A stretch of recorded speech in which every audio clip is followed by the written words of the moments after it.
started the Women in Business campaign. Now it's coming into its third year, so thank you.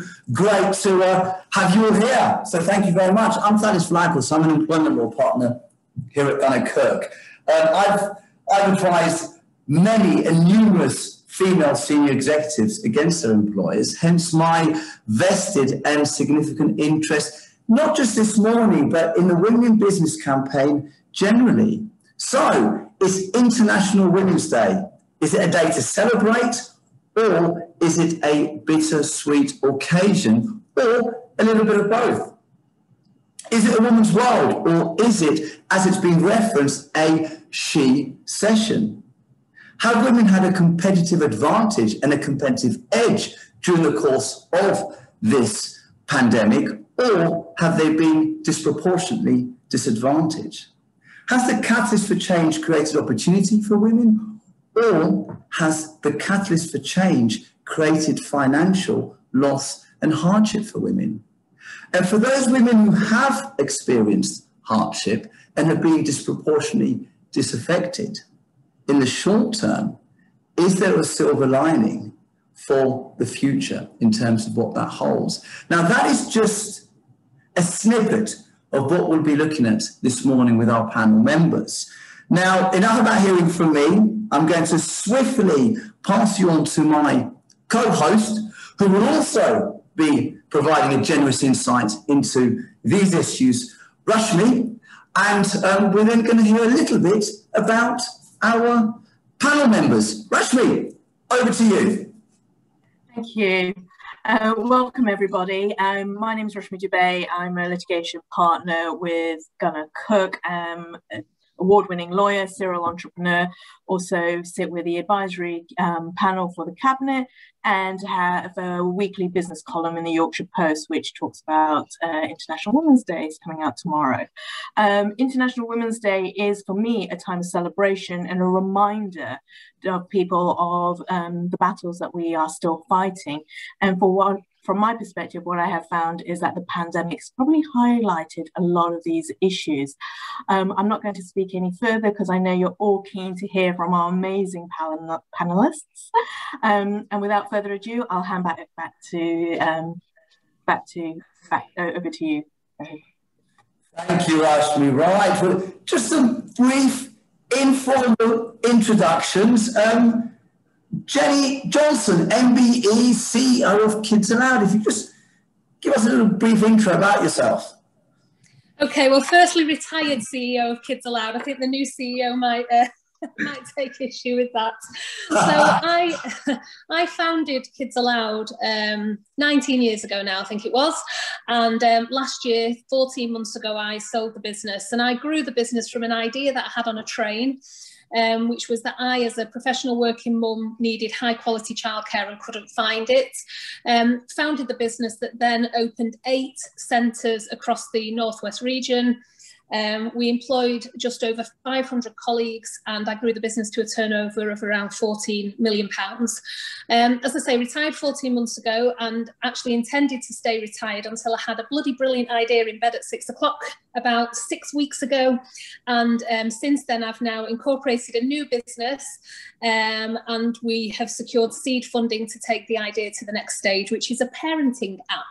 So yeah, I'm doing it all again, and I'm looking forward to sharing my story with you. My MBA, by the way, is for services to apprenticeships, which is something that I'm really passionate about. And when I had a childcare company, I also had a training academy where we worked with local schools and apprentices of any age, but typically 16, 17, 18-year-olds up to 65, to join our company and gain a really high quality qualification and apprenticeship through our training academy. So we recruited for attitude and for values, and the rest could come later through the academy and the learning. So that's very much my approach to life. Having left school at 16 and not had any qualifications, I couldn't penalise anybody else that doesn't have them either. Jenny, I'm intrigued when you say you recruited for attitude, so we can talk about that one later. Excellent, thank you. Anne-Marie Atkins, I hope we've got all this correct. Managing Partner, Tilney Financial Planning Limited. Just a little bit about yourself. Hi everyone, I am the only female managing partner across a group of 13 within Tilney, or a big wealth management business. And I've been a huge advocate of getting rid of jargon within the financial services sector and helping educate and empower females to really think about what their financial independence is, what it means to them, and just getting away with the stigma attached to how we often see financial planning in a female world. It's very much different. I've not done as much exciting things as Jenny, but I do genuinely enjoy my job and love talking to and educating women around really being able to stand on their own 2 feet or forward plan. I work with many female business owners, and a lot of what we do is build the infrastructure and the foundations and that whole piece of understanding differently, trying to make sure that we use the right language, because we do talk differently to our male counterparts. So looking forward to the talk today. Excellent. And you can't have enough straight talkers. So Anne-Marie, thank you very much for that. Michelle Mills, Managing Partner at Marsden's Recruitment Consultancy or Agency. A little bit about yourself. Good morning. Thanks, Alice. I'm Michelle Mills, one of the principals of Marsden. Marsden are a global legal recruitment business. We recruit lawyers for international law firms, as well as corporates and financial institutions on both a domestic and an international basis. Many of the team, including myself, are ex-lawyers, and our business is actually 63% female, and the majority of whom are senior females. And we see, as recruiters, we've got a dual role. We have to support our clients achieve their growth plans and their increasingly, thankfully, published commitments to improving diversity and inclusion, as well as supporting and lifting up women to achieve their personal career ambitions in a competitive industry. I think it's noteworthy to say that since the 1990s, over half of those individuals going into the legal profession have been women. At the moment, we're still not those figures are still not represented at partnership level and general counsel level, particularly in the city and particularly in transactional groups. So there's, a lot of inroads have undoubtedly been made, a lot of positive action has been taken, particularly in the last few years, but there's still a long way to go to fully achieve equality.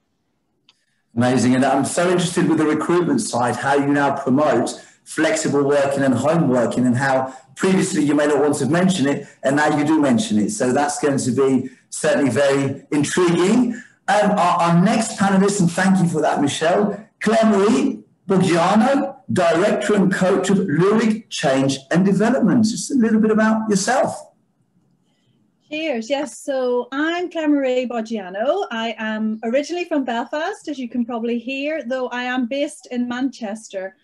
And I first came to Manchester to study engineering.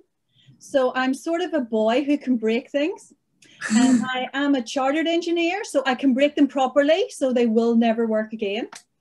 I spent about 10 years in corporate life and I loved it. I mean, I worked hard, I partied harder, I spent a lot of time in the London market and traveling. And then at, a crisis in my life, I sort of looked at the top and went, I don't know if I want to hang out with these people forever. I also had this horrific idea about having children, so that was going to have a career impact. I managed to get redundancy. I invested that in an MBA at Alliance Manchester Business School. And I didn't realize, but without a job and having spent the money, I then found out I was pregnant. So maybe my project management skills weren't all they're cracked up to be. And so I spent about 5 years having 2 children, eventually finishing my MBA and setting up my own business. So as you said, I specialize in change management, and I've worked with all sorts of large corporate clients, private sector, public sector, small, high growth companies. I'm particularly passionate about women in business and women in leadership and women and girls in STEM. And I've recently just taken on a role at the University of Salford as lecturer in leadership. And I'm really excited about being able to get in there and create the leaders of tomorrow, which, we need a different leadership model everywhere at the minute. Thank you so much. And someone who actually admits to partying hard and can still create all these successes. So thank you very much for that. And finally, and certainly not leastly, Miss Joanna Dye, founder of Dyewear. This is intriguing. A little bit about yourself. Sure, it's an honor to be here with so many women. I'm thrilled. I'm the founder of Dye, an innovative women's wear brand. And prior to that, I spent 8 years at JP Morgan in investment banking, where I started my career. Coming up on the 8 years, I really felt like I personally wanted to do something that was more positive impact, more tangible for people, rather than just day in and day out working with numbers. And I really thought about what it was I wanted to do. And I knew I personally loved looking smart and tailored, and that importance of feeling confident when you know you look the part and you are comfortable. And it occurred to me on several of those long days traveling, same flight, same day flight, first flight in, last flight out of a European city. I sat in my seat after a 16-hour day on the plane, and I thought, my waistband's digging in, I can't move in my clothes. Why aren't clothes, like, why am I not in my yoga kit? And thought, can this feel like yoga and still look like a power suit? And I wanted to build a world where clothes didn't restrict us, but rather empowered us, and was completely backed by better decisions for our planet. So that led me to launch my company, Dye, about almost 4 years ago. This International Women's Day means an awful lot to us as a brand and organization, because we've all gone through so many challenges over the past 12 months, all of us. And being a trailblazer to us, to me now, isn't just defined in the workplace, but in every day and everywhere, and all the things that we'll touch on today, and all the things that women have taken on throughout the past year. So I'm really looking forward to this discussion. How interesting. And I know it's International Women's Day, we need to focus on the women, but maybe you might set a separate brand for men. It's always important. I'm totally with you. I'm totally comfortable, power dressing, back to it. Great. So thank you for that. Right. On to the serious stuff now, and on to the various questions that we've got for our panel. The first questions, or the questions I'm going to be asking in the beginning, are initially addressed to Jenny and Anne-Marie. So I'm going to ask the first question. Now, has the pandemic set gender equality, pay gaps, and some of the workplace challenges back by many years? And that I'll address to Jenny in the first instance, if I may. I think time will tell, but certainly the workload during the pandemic seems to have not been as fairly shared as it should have been. Clearly that is a house-to-house issue. Luckily, my eldest daughter is 23, the middle one's 19. They've been very self-sufficient, but my youngest is 10. And she too has pretty much made sure she was ready for registration in the morning, and so on and so forth. And I would say as a house, we met the pandemic head on as a family. However, speaking to friends, that's not always been the case. And, not only have a full-time working women also often doing many of the home duties as well, it appeared that many of my friends and colleagues also became teachers on top of everything else. How that's going to affect their pay and gender pay in the long term, I don't think we know. The kids are thankfully back to school today, and that's going to make a real difference both to the children and to the parents. But certainly there is an ongoing issue, and it's not being addressed quickly enough. And I think one thing the pandemic seems to have done has made us all that little bit less tolerant of the BS that's going on, and to call it out, and to really become a little bit more militant about these things.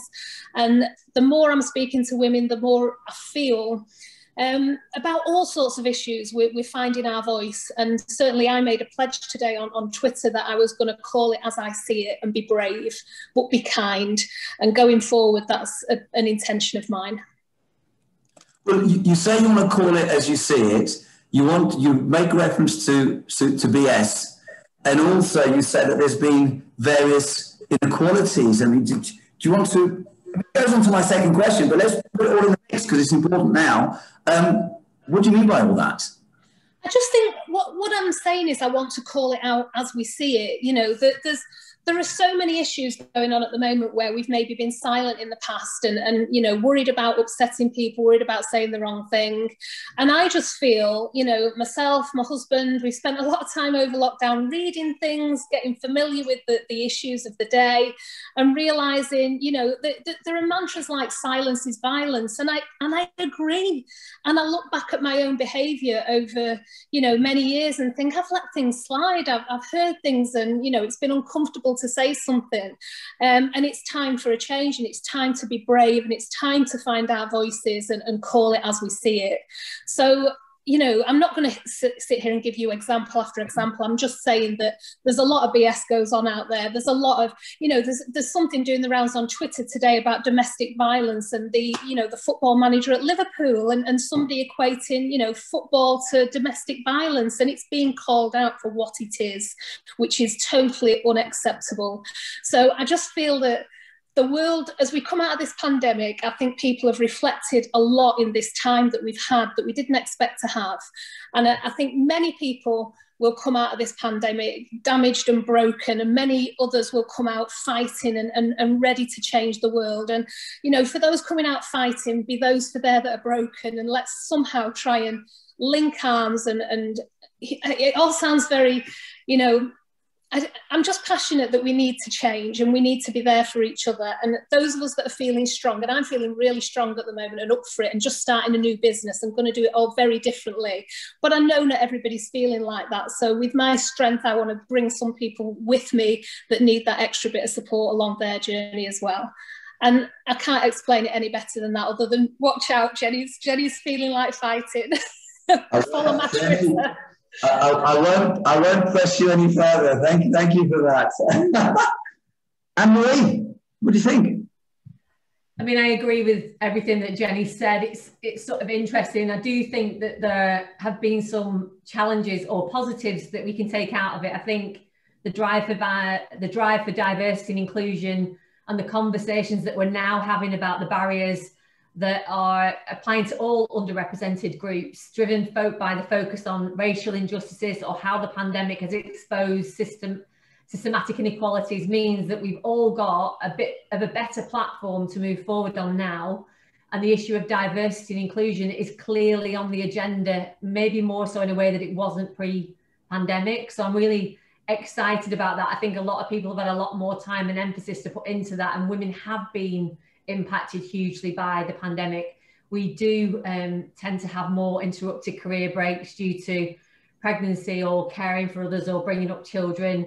This does have an impact on career progression. It tends to fall during those periods, and also it tends to impact the way that we save regularly or save to pensions. So I think that we've all got a responsibility to talk about that and think about ways to combat it, and that we should be building that into conversations and saving patterns. I think, you know, if you're in a partnership or you've got another person that you can share that responsibility with, you need to actually make sure that you're looking at how you can do that jointly. And if you're on your own, you've got to maybe think of different ways or be bolder to take some big steps and maybe sacrifice one thing for another. It's interesting, the UK government cancelled the gender pay gap reporting for last year, and it's only just confirmed that it'll be reinstated this year, which is welcoming. But it's interesting that this was the first piece of legislation the government thought appropriate to sacrifice as the pandemic emerged. I think that's an interesting one. And the London School of Economics has brought out some stats where clearly it's showing that women are obviously in the greater number of workers that are in lower paid jobs and do hugely more unpaid care work than men. So those stats aren't great, but it does give us something to build from. I mean, it's interesting because with the gender pay gap, it gives you statistics, but it doesn't actually tell you why women are not being promoted. So it's great. No, it's great. I mean, why do you think women do feel that extra pressure to take on these additional responsibilities, even though now the woman is going to be in a more high-powered job than the male? Why do you think women feel that pressure? It's interesting, and I've canvassed opinion here because I've got a whole range of sort of friendship circles and females that I work with. And a lot of the time, you know, females might be the only individual working from home, so therefore they've got no choice but to homeschool. I do believe more females are working from home. Men tend to be able to leave the house and go to work, leaving women to do more work at home that will pick up the schoolwork, additional responsibilities of housework. And I do think that generally, and I can only say this generally, that women are more aware of the schooling requirements. They tend to know the school timetable, they know homework requirements. Therefore, they're just, I mean, we are just more organised creatures. We tend to get the children more focused. So I've listened to many stories where some of my friends have left their partners to manage schoolwork. It wasn't done right. It wasn't sent back to school. The children were missing live lessons. So it's interesting. I think many of us women tend to be more computer literate. So we take the task of downloading and printing work more. You know, I just think in general, guys seem to think that their work is more important, that they want to work without distractions. They don't want to be interrupted. Whereas we're absolutely brilliant at juggling it all and multitasking. Clearly something we all know that we're good at, but does tend to get overlooked. You won't get any arguments from me on that. I mean, it's Jenny, what do you think about that?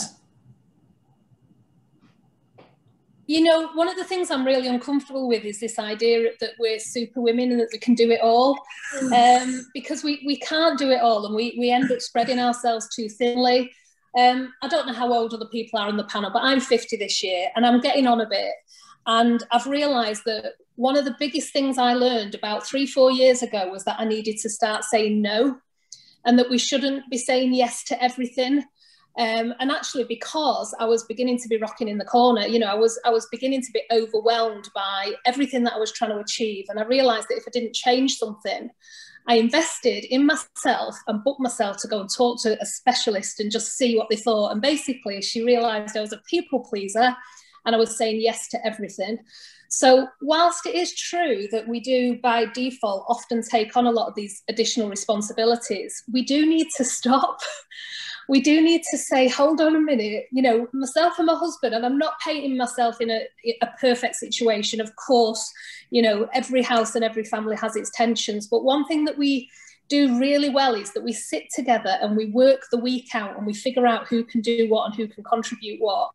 And if we keep on picking up all the balls and juggling them on our own and being superwoman, we're not doing anybody any favours. We're setting a really bad example. And we need to start, you know, if we're going to take all these balls, recognise the fact you're going to be juggling really badly, dropping loads of them, and you're spreading yourself too thin, and you probably make yourself ill, because that's the journey I went on. and if I didn't recognise it and stop it, I don't think I'd be in the really great place I am at the moment, that's given me, you know, the headspace and the time to start something new and exciting. And yeah, so for me, Superwoman shouldn't exist. And if we're painting Superwoman as something that we are and that we're good at, then I think we're not. Behind the scenes, we're finding it too much and too hard. And that's what we should share, the truth of it. That the authentic truth of being a woman that's doing too much, and learn to say no.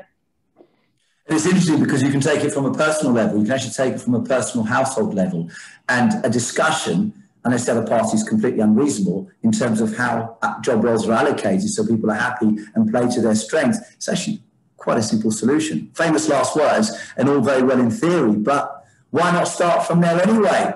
Excellent. Well, thank you both very much for that. I've got some further questions now for Michelle and Claire Marie. If we could start with Michelle. Michelle, what challenges do leaders face with allowing their teams to work more flexibly? I mean, have you seen any positives come from remote working? Interesting, within the recruitment concept. Really excited to hear about that. Yeah, I mean, certainly I think there have been a lot of positives that have come out of the pandemic, and everyone working, well, being forced to work remotely. And I think it's now a unique moment that we can reset and think about how we approach business and work as we come out of the lockdown, which for business leaders, it's a pretty exciting opportunity to be able to do that, and one that obviously we mustn't waste. I think in many cases there'd already been a shift towards flexible working, both with changes in technology and also some positive changes in attitudes. but the pandemic has certainly accelerated that change, because we hit warp speed by necessity, literally overnight. But I think, I mean, one big challenge that I think it does create for leaders is communication. And I think that is central to making a success of a more fluid working environment. We've all been really upskilled in terms of online tools, Zooming, hopping onto Teams at a moment's notice, and they're brilliant, and they are both efficient and effective in terms of replacing some of that face-to-face contact. But I do think a lot of thought and action needs to be put in place in terms of how you continue to keep your people engaged and collaborating and informed, and not just relying on those pre-scheduled Zoom calls. I actually think for small to mid-sized businesses who don't have a comms team at their disposal at any given moment of the day, that is a particularly difficult challenge, because the burden of that does fall to the leadership and setting the agenda there. And and it's just about, it's quite tough, I think, to make up for all those casual conversations that you have when you are working in an office. That you're building relationships with each other, and you're collaborating. It's the phone calls that you hear just by virtue of sitting alongside people. So I think that there's a lot of positives, but communication for me is really central to making a success of having a more fluid working environment. I mean, have you found in terms of the fluid environment you've been clear on, but have you found how you now promote your candidates sort of within the legal context, and what you may have avoided saying in the past, maybe a little less, where you would have been reticent previously, whereas now you'll weave it in as part and parcel of the deal, part and parcel of the negotiation.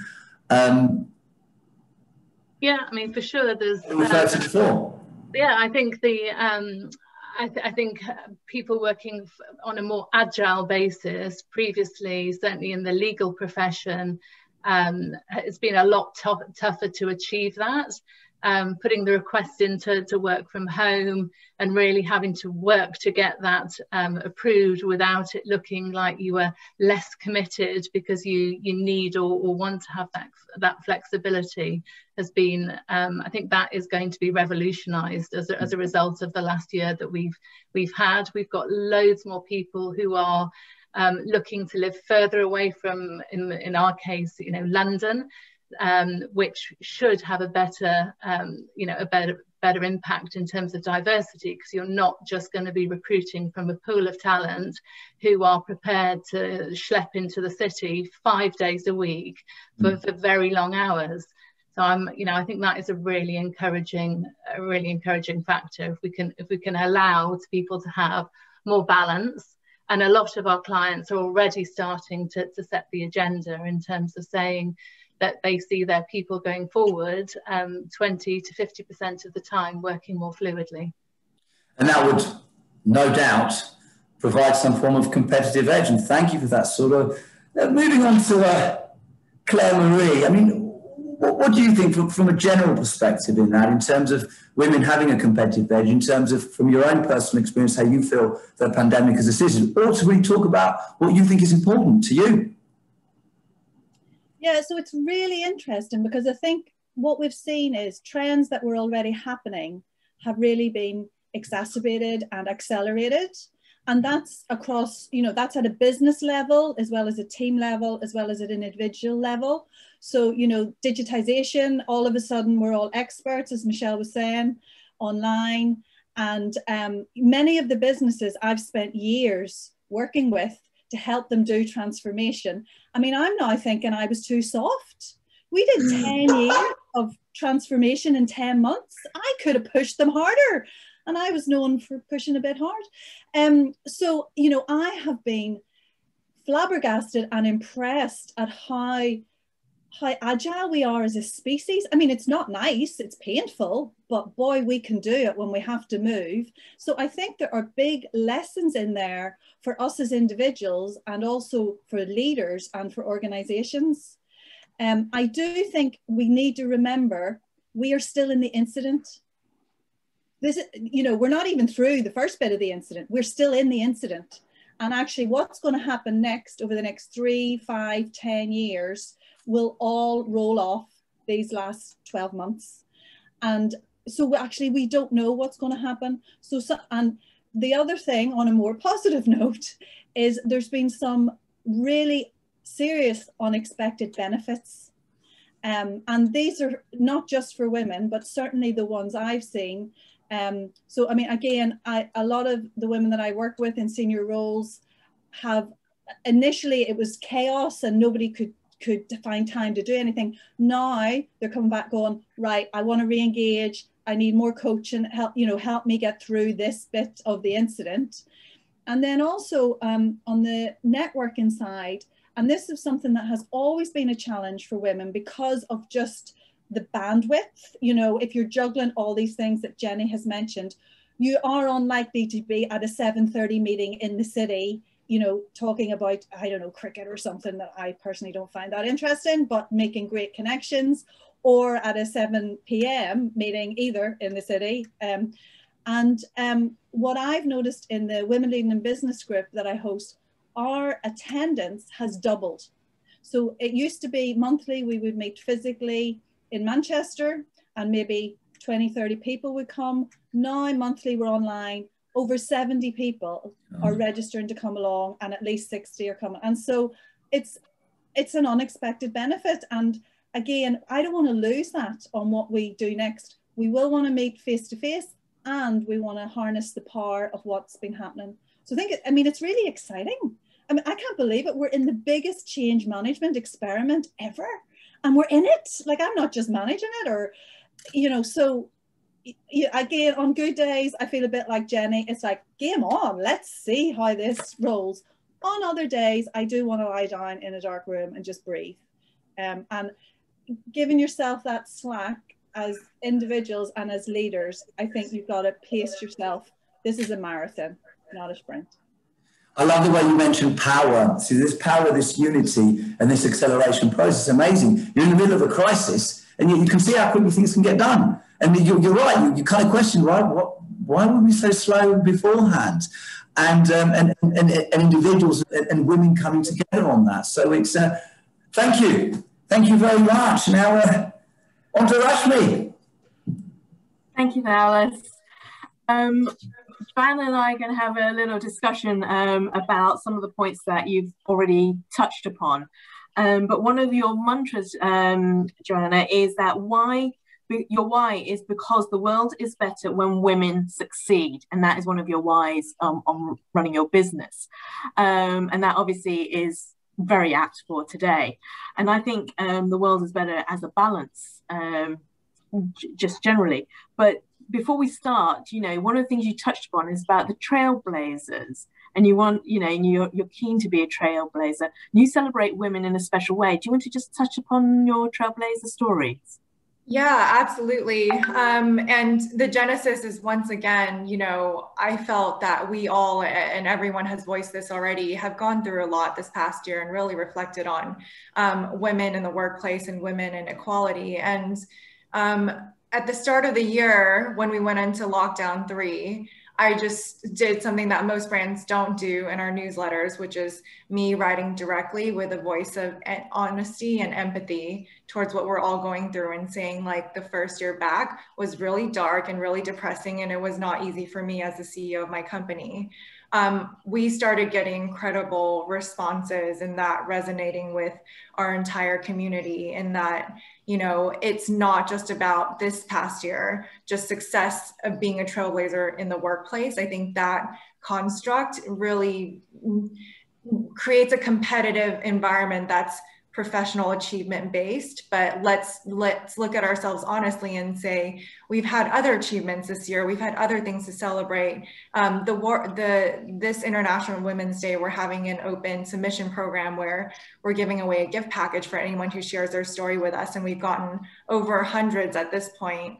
Some of them talking about getting a promotion after maternity leave, hitting new achievements as a woman in the cybersecurity space or in STEM or in other male-dominated fields. And not even that, something like giving up smoking or losing 10 kilograms and going debt-free before age 30 to pay off your law degree. Like, all of these things are worth celebrating. And I think that that element of inclusivity, of to Jenny's sentiment of being able to say no, being kind to ourselves, I think that is what we as a brand want to over-index on and really want to celebrate in all women this year. So let's, you know, focus on the positive. I think, taking away from the conversation so far, there are definitely negatives, but let's focus on the positives and the hope, and everything that we've all come across the past 12 months shows us that there's so much strength and resilience to all of our characters. One of the things that we touched upon earlier, and I think it was Anne-Marie, we were talking about the gender pay gap and how that was actually put to one side, set to one side. And what was interesting about that is, I think indirectly, what messaging is that sending out? But also, the boards didn't push back and say, no, actually, this is important because we learn from it. That didn't happen. How do you feel that gender pay gap plays a role, you know, in sending messages to people? And do you think that's affected the stereotype that the other panelists have talked about, with some households reverting almost to the gender stereotype of caretakers and teachers? Absolutely. I think, you know, as we were just talking with Claire, Marie, and Thalis about how quickly we all had to accelerate and get on board with this new lifestyle because there was a crisis. I mean, could that catalyst somehow happen to accelerate women equality across boardroom, senior management positions, keeping women in mid to senior level positions, and then exactly the gender pay gap? Because according to the UN, it's going to take 257 years to achieve gender parity in terms of pay, and we're so far from it. But even like taking that survey away from last year, that just shows it's not a, you know, it's sending the signal that it's not a priority for the government. And I think that's something that we need, an acceleration or catalyst for this equality to happen on our time scale, not on the time scale of almost 300 years. Now, it is interesting because the digital quantum leap that we were talking about, according to a McKinsey report, has actually made us in Europe and North America 3 years from what was supposed to have happened. That's how far we've come in such a short space of time, which inevitably has an impact on a variety of things. And one of the things I've noticed is something that I think it was Michelle that you mentioned, was about the importance about language and how we use language in everyday lives. And it's interesting because if we look at the law, a lot of the documents, in fact, all documents have always had his or him as the default. And it was actually back in 2007 that Jack Straw on International Women's Day had suggested to Parliament in a written statement that the government needs to change how language is used in legal documents. Because when you read documents, you inevitably start imagining the male. Mm-hmm. So how do you see the next generation moving, Joanna, in this? Because I've noticed, and this is something you and I talked about, that they have moved away from gender words and becoming more gender neutral. Mm. I think it's interesting because I do think in this digital world and acceleration of all of us going online, but also the next generation who are naturally more tech savvy, there is a shift intrinsically to a more parity type of gender association. I think if you look at the younger generation, being able to just go on a digital platform, seeing that others have a voice and democratizing what all our voices are on social media platforms, or even now potentially with many calls being on Zoom, it matters less what the gender equality, what the gender is, and more of the airtime that people can get on these digital and tech platforms. So I think that is certainly a step forward and a positive coming out of this, but there's a lot, obviously, more work to be done. I've noticed that boards had a wake-up call, a lot of them, because when you're on Zoom, it's very easy to see everybody. It's very easy to start seeing who's actually speaking and who's being spoken over. And that, in the first few months, I noticed there was actually a shift in a lot of the board dynamics on that. But you're right, the next generation are more digitally savage. Savage? That's you. Savvy. Freudian slip. And they have a stronger voice and are more willing to use that voice. Out of COVID, we wanted to talk about the positives that have come out of it. What fundamental things would you like to see in the future as a result of this, either in your business life or in your personal life? Could I give a real example, Roshi? Yeah, of course, Jenny. So I set up a new business 6 weeks ago, but it's growing incredibly rapidly. So we've already employed our first 2 colleagues. They are on completely flexible working. And we've said to them, we don't care what time of the day or night you choose to work. We just want to make sure the work gets done.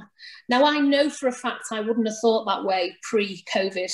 It just wouldn't have crossed my mind. I would have been thinking I need office space. I need to, employ some people that come in at 9 o'clock and go home at 5 o'clock and we'll all go in together.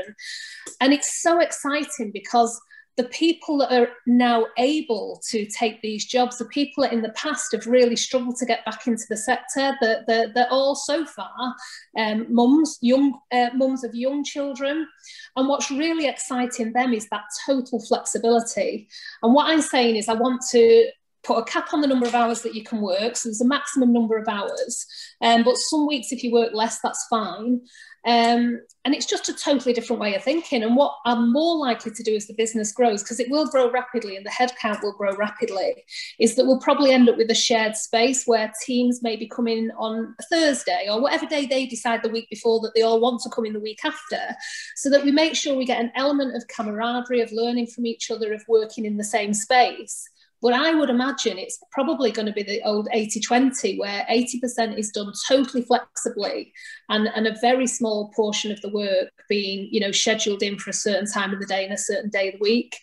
And it's just so exciting because I know I'm going to get incredible talent that would have in the past struggled to be able to either work around school runs, elder care, pet care, which is amazing that they've got going on in your life. And I'm just so excited, and it's a very different way of thinking. It's an interesting way of doing it, yeah. And I agree with you. And I think in certain sectors that will work very well. Joanna, what do you think? Yeah, I think that's a really good point from Jenny, and speaking to my friends who are still in that finance type of world and industry, it's, especially if you imagine someone who's worked on the trading floor, the people on trading floors never thought imaginable or possible that we could have this flexible work from home offer that we can make women and men. And I think going forward, coming out of this, that's something that as an employer, if you're able to offer women this flexibility, saying like, even though you work on a trading floor, you can still take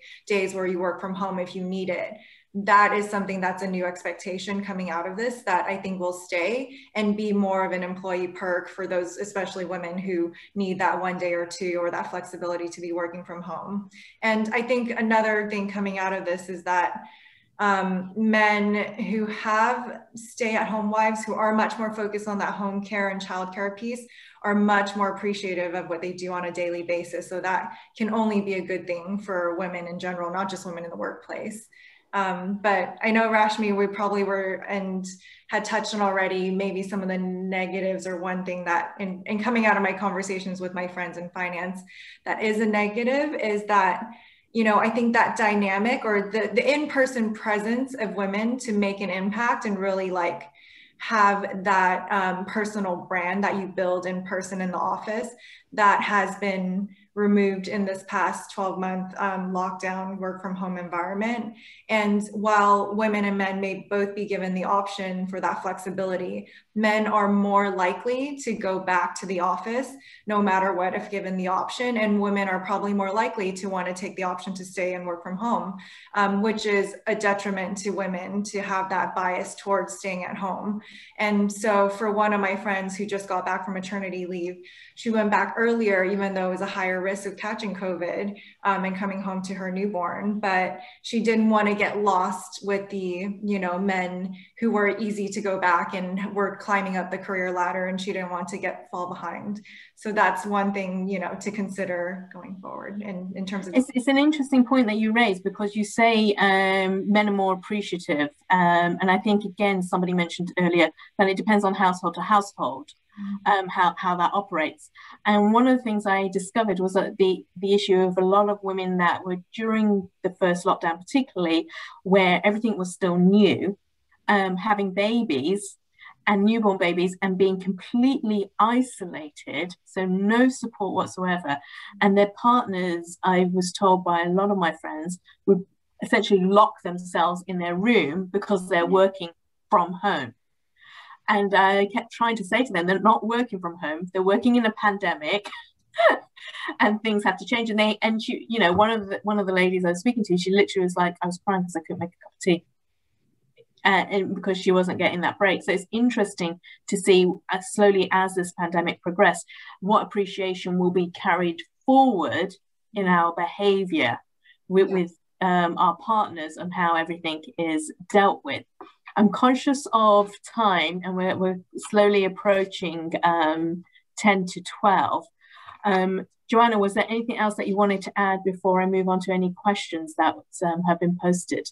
I wanted to make one more anecdote, if you will, and I guess my hope this International Women's Day or across any organization is about the speed at which you can affect change if you really make it a priority. As of a year ago, my board and my investors were 100% male or male-led from an institution, and going into the last fundraise, which was about a year ago, it just didn't sit right with me that I'm building a brand and a vision to empower women, and yet men were the ones pouring in investment dollars into my business. So I made it a priority at the fundraise to tip the scale and make it majority women, and made an intentional effort to go after especially female angel investors.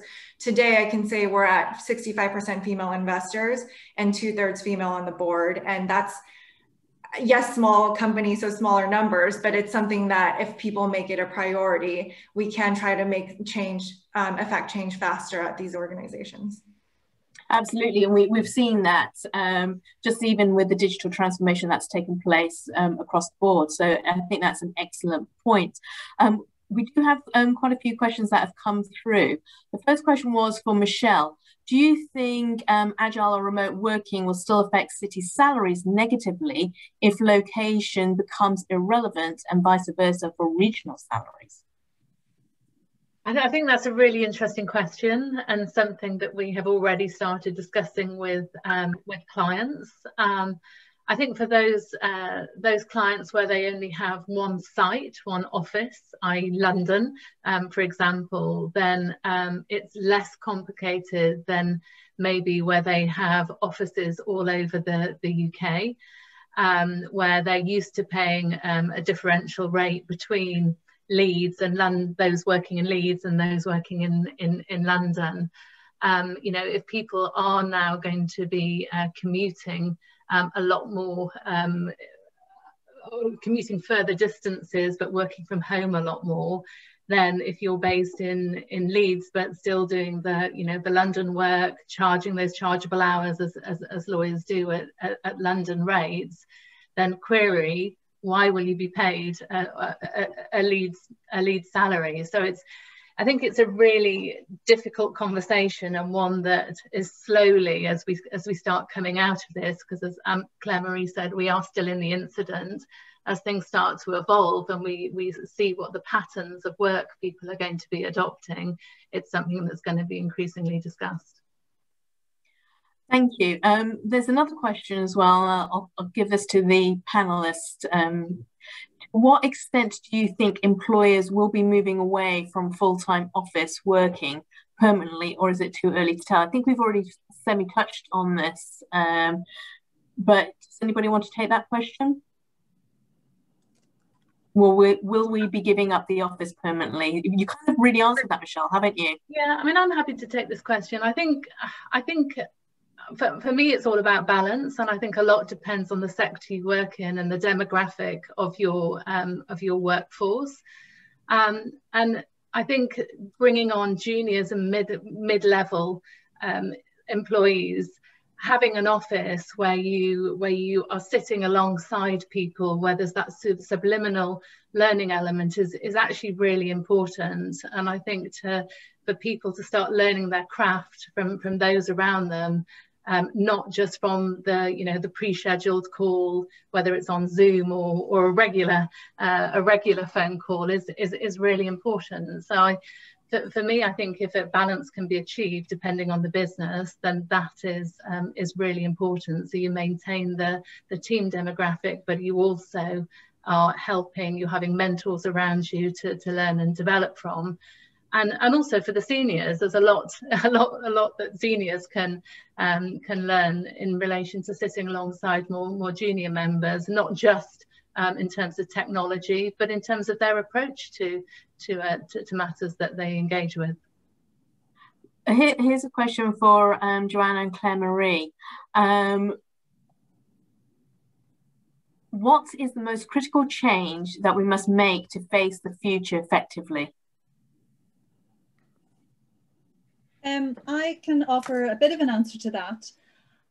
I think it's about staying awake and alert and learning to learn and learning to relearn and unlearn and then relearn again the next thing.